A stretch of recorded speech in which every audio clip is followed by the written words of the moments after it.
Hello, welcome to Econometrics Melody. In this video, we'll talk about the distribution of sample variance. So in our earlier video, we have seen that the expected value of the sample mean is equal to mu, that is the population mean, and the variance of sample mean, this is equal to sigma square divided by n, where sigma square is the variance of the population, and the distribution of sample mean is approximately normal with the mean mu and the variance sigma square divided by n, and this is the graph, the normal distribution. We have identified the distribution of the sample mean making use of central limit theorem. Now let us see what does the central limit theorem mean. So according to central limit theorem, for large n, the sum of the independently and identically distributed random variables, that is approximately normally distributed with mean n mu and the variance n sigma square. So this central limit theorem is true even if we don't know the distribution of the population, or even if the population has any kind of distribution other than the normal distribution. But if the population has the normal distribution, then the sample mean is naturally expected to follow normal distribution.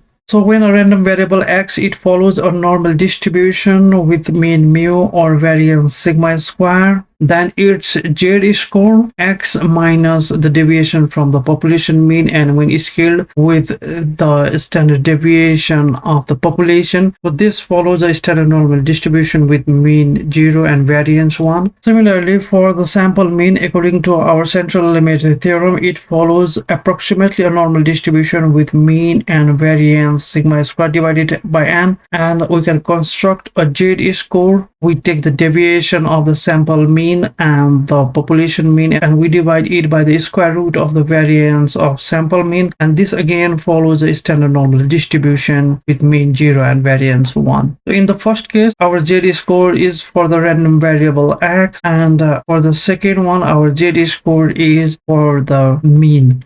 Also, we can expand the sum of square of the deviation from the mean in this form. This is equal to summation of x square minus n x bar whole square. We'll make use of this property later. And also we know that variance of x is equal to expectation of x square minus expectation of x whole square. And if we rearrange it, this is equal to expectation of x square is equal to variance of x plus expectation of x square. And if x follows a distribution with the mean mu and variance of sigma square, then expectation of x square is equal to, in place of variance x, we substitute it by sigma square, and in place of expectation of x whole square, we write it as mu square. We are also going to make use of this relationship. Now let us move into today's topic. First of all, we'll calculate the expectation of the variance.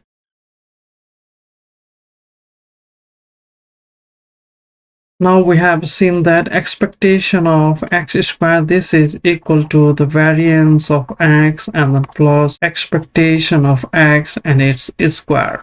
So if our x is distributed with the mean mu and variance of sigma square, then this is equal to, so in place of variance of x, we'll write it as sigma square plus an expectation of x, this is equal to mu and its square. We know that variance of x, this is equal to expectation of x square minus expectation of x whole square. And we also know that the sample mean, it is distributed with mean mu and variance of sigma square divided by n. So we can write the same expression for sample as well, sample mean as well. Sample mean, this square is equal to variance of x bar plus expectation of x bar sample mean and its square. And we know that variance of the sample mean, this is equal to sigma square divided by n plus expectation of the sample mean is mu and its square. And we also know that the sample variance, this is equal to summation of x minus x bar whole square, and we divide it by n minus 1, and which can further be written in this form. Now let us write this one,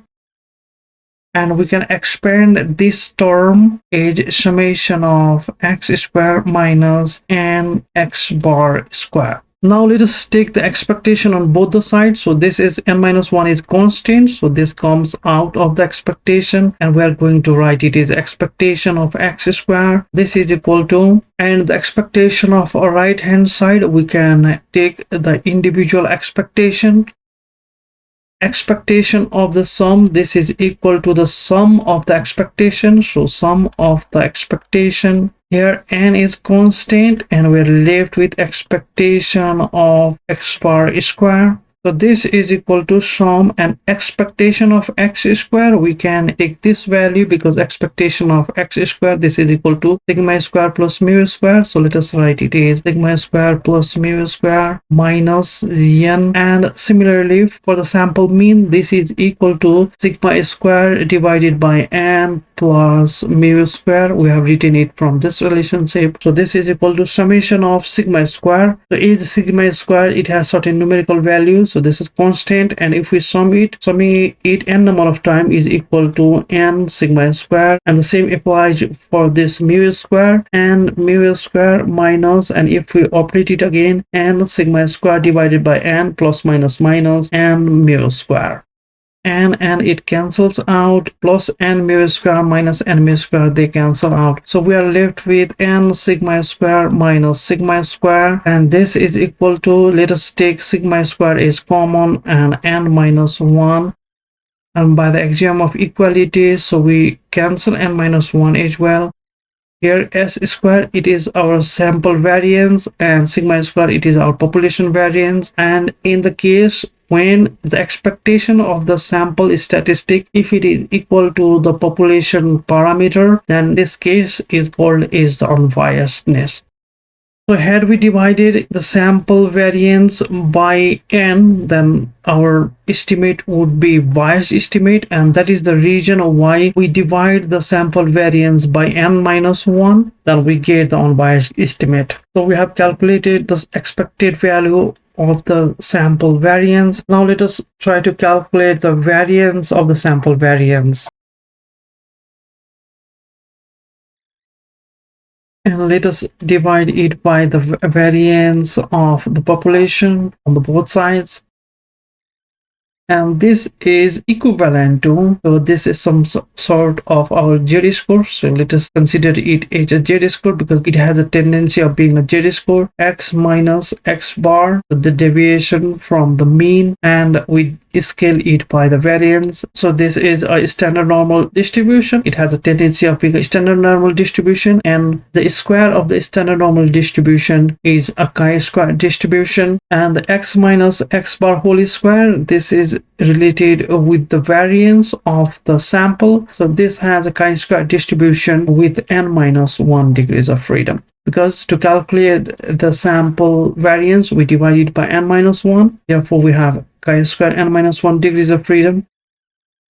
And for a chi-square distribution, if the degrees of freedom is equal to n, then its variance is equal to twice n, and its mean is equal to n. So we have this property. Now let us take the variance on both the sides. So this is equal to the variance of chi-square distribution with n minus 1 degrees of freedom. So using this property, the variance is equal to twice the degrees of freedom, so twice n minus 1. Variance is affected by the square of the scale. So the square of n minus 1 square, sigma square, and its square is sigma to the power 4. Variance of es square, this is equal to twice n minus 1. This is equal to twice n minus 1, and sigma is to the power 4. It comes to the numerator, and n minus 1 square, it goes to the denominator, cross multiplication, and we are left with twice sigma to the power 4 and n minus 1. Therefore, the variance of the sample variance, this is equal to twice sigma to the power 4 divided by n minus 1. And this is the special case when our n minus 1 s square by d square, this is the sum of the square of the standard normal distribution. Now we are going to prove why n minus 1 s square by d square has a chi-square distribution with n minus 1 degrees of freedom. Let us assume that the variable x, random variable x, it has normal distribution with mu and variance sigma square. For every x, let us take the deviation from the population mean and its square. So this is equal to summation of x, and let's assume that we are taking sample from this population, and therefore the sample mean is equal to x bar, and let us add and subtract the sample mean.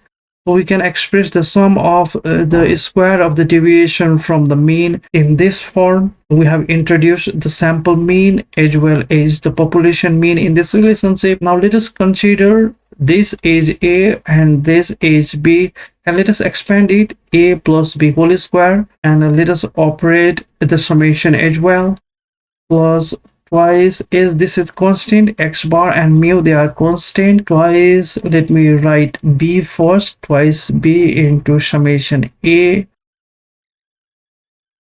Summation of the deviation from mean, this is equal to 0, and let me prove it, summation of x minus x bar, and if we expand it, summation of x minus summation of x bar, and summation of x, the total of x can be attained by multiplying the total sample by its mean minus, and summation of x bar is constant, we get n number of this constant, so this is equal to 0. So here we have 0.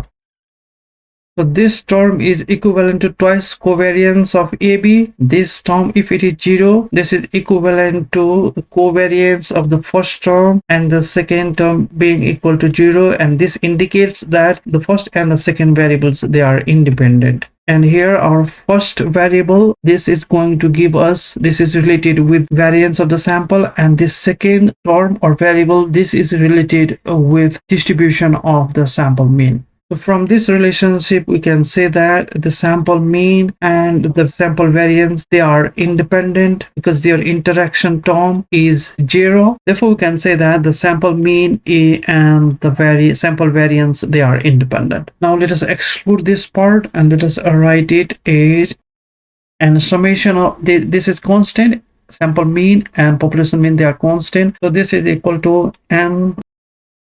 Now let us divide both the sides by the population variance.